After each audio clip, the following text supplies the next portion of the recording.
Stephen Colbert is not going down without a fight. Having been canceled by Paramount to appease Trump, Colbert is making the most of what's left, and that includes... Last night wasn't just another episode of The Late Show. It was a warning flare shot straight into the heart of a democracy, teetering on the edge, and Stephen Colbert lit the match. He didn't just bring out a guest. He delivered a cultural detonation that stunned the room and rippled across the country. Because Colbert, perhaps more than any other public figure in media, has never been afraid to go toe-to-toe with Donald Trump. Not with polite civility, but with razor-sharp wits, relentless satire, and moral clarity that most of the corporate press long ago abandoned. His comedy isn't fluff, it's armor-piercing truth wrapped in laughter and Trump has always known that, which is why the real battle wasn't fought on TV. It was fought behind closed boardroom doors, under the table, with handshakes soaked in cowardice. One of the defining traits of Trump's first presidency wasn't just his corruption or his cruelty, it was his fragility.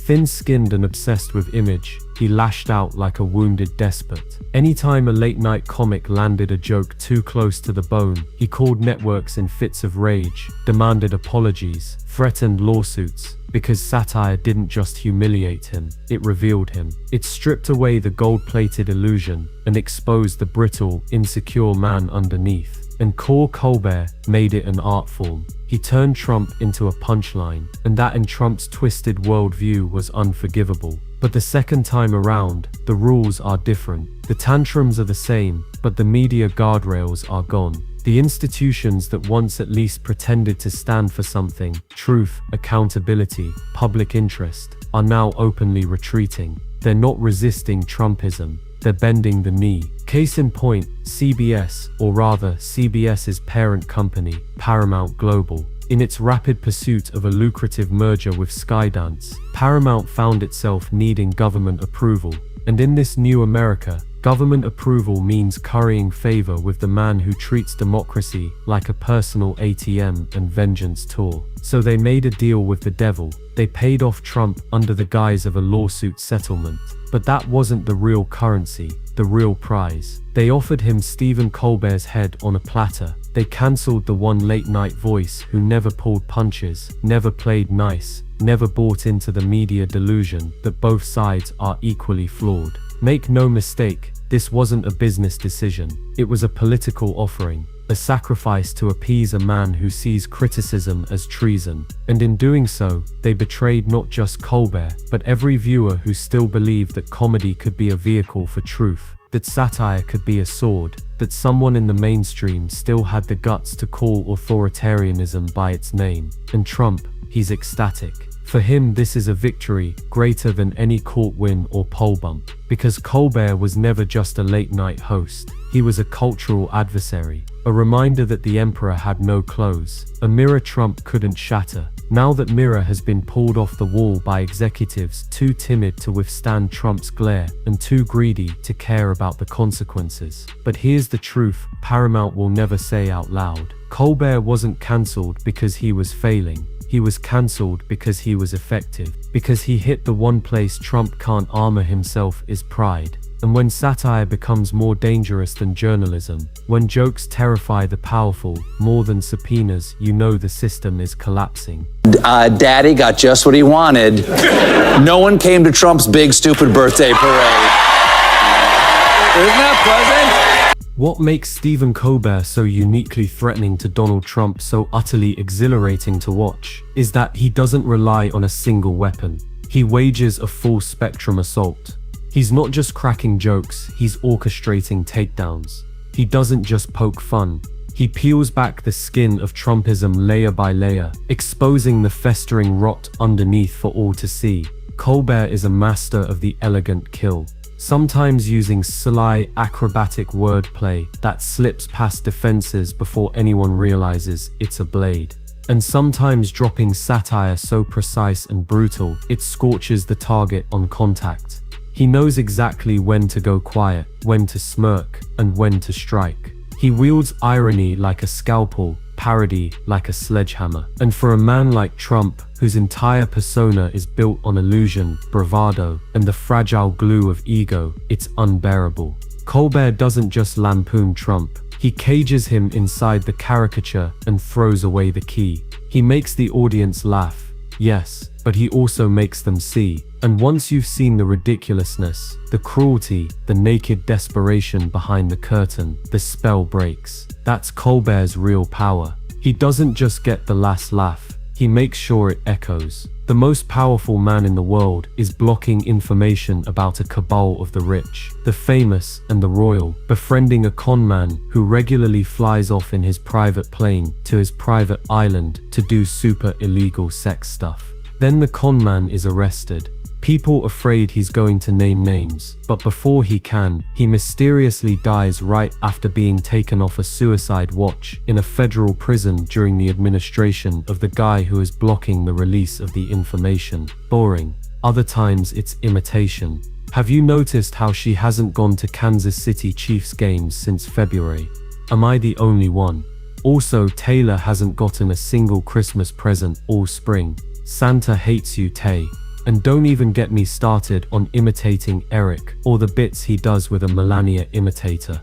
Stephen Colbert isn't just a comedian, he's a battlefield medic with a microphone stitching truth into the wounds our institutions refuse to treat. He doesn't toss out punchlines for applause, he throws grenades wrapped in satire. While legacy media trips over itself trying to normalize the unthinkable, while reporters cower behind the false safety of neutrality, Colbert charges forward like the last man standing in a war most of his colleagues surrendered. He doesn't entertain power, he interrogates it. He doesn't play the both sides game, he calls out the rot by name, and that's why he's dangerous. That's why he had to go. Because in a world that treats a 34-time convicted felon and educated rapist like just another candidate, Colbert dared to say what the press wouldn't. This man is a threat, not a footnote. So when CBS under the corporate command of Paramount pulled the plug on Colbert, it wasn't a quiet cancellation. It was a cultural earthquake, a signal flare to every executive boardroom and political war room. The purge has begun. But this time the purge got pushed back. In an act of defiance as raw as it was unignorable, every New York late-night host stood shoulder to shoulder on Colbert's stage. It wasn't just solidarity, it was rebellion. It was a collective roar. Try it again and we will unleash hell. This wasn't just a stand for Colbert, it was a line in the sand drawn with the full force of satire as political artillery. You silence one of us, you hear from all of us, not later. Now Colbert has always invited critics of Trump to his show, but his fiercest blows were usually reserved for the monologue where he could sculpt ridicule into indictment. But last night, something shifted. The gloves were off, the wall paint was on, and he didn't just take a shot at Trump, he invited someone to fire the cannon. Someone who's already walked into the lion's den and left with scars and receipts. Someone who looked the chaos of Trumpism in the face and said, this is where it leads. And we ignored her. We rolled our eyes. We called her hysterical, dramatic, too much. That someone was Kamala Harris. And when she stepped onto that stage, she didn't deliver revenge. She delivered revelation. She didn't mock Trump because mocking him is too easy now, too small. No, she did something far more lethal. She held up a mirror to America's institutions and asked why they'd gone silent, why they cowered, why when the moment called for courage, they gave us compliance. She didn't scorch Trump, she torched the enablers, the media conglomerates, the Ivy Leagues, the billion-dollar endowments, the leaders who hid behind procedure while democracy bled in the street. What Kamala Harris gave us wasn't a political jab, it was a reckoning. And the silence that followed, that was the sound of a guilty country remembering it had a spine. Once commences I've ever seen. You smoked him like a ham. You warn I just want to remind everybody. You warned everyone about the future under our present president. You said he would prosecute his political enemies. He would cut a Medicaid, Medicaid. He would ignore court orders. He would. So Colbert brought Kamala Harris on. And let's be honest, she wasn't there to chit-chat. She was there as a prophet whose warnings we ignored. You could see it on Colbert's face, hear it in his voice. This wasn't just a joke about Trump. He looked her straight in the eye and said, you smoked him like a ham.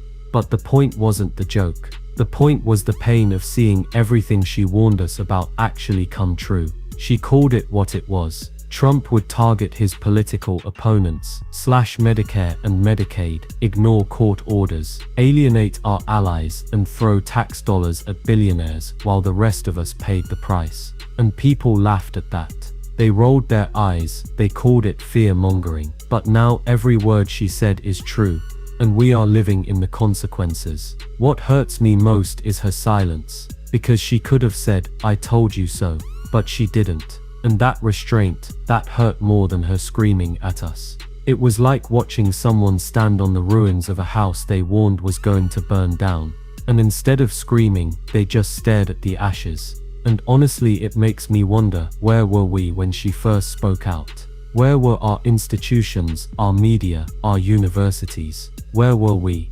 This wasn't just a gotcha moment. This was a funeral for the illusion that we would be saved by authority figures. It's not enough to laugh at this absurdity. We need to realize that satire is all we have left because the systems built to protect us, they have sold us out. You are correct that I did predict a lot of it. But Stephen, what I did not predict was the capitulation. I didn't predict that. I didn't roll over for this president. I didn't see that. I didn't see that coming. And perhaps it's naive of me, someone who has seen a lot that most people haven't seen.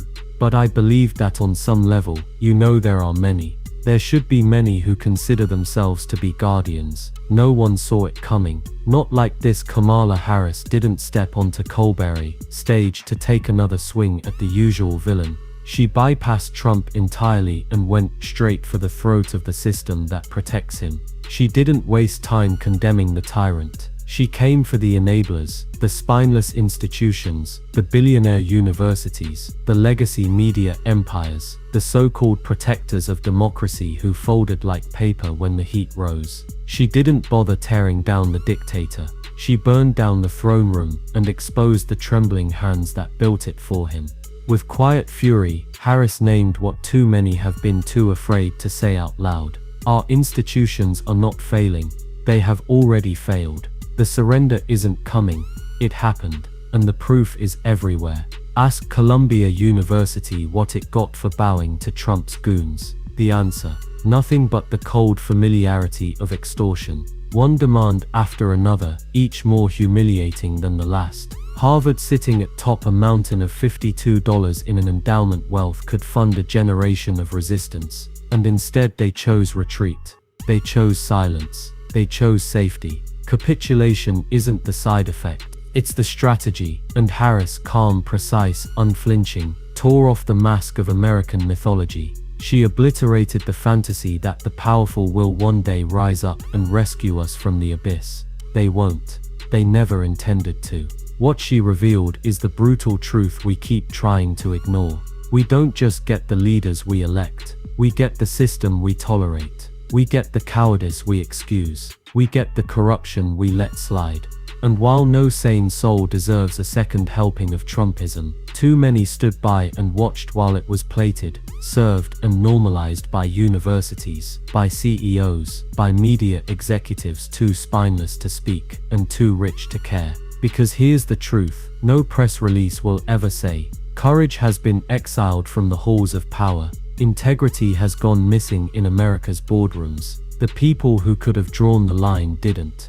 They erased it. They chose the path of least resistance while democracy bled out on the pavement. And that's why Harris's words hit like a lightning strike through the fog. Stop waiting to be saved. The cavalry isn't coming. The gatekeepers already sold their keys. The only ones left to fight for democracy are the people standing in its wreckage. Not presidents, not pundits, us. This moment doesn't need more figureheads.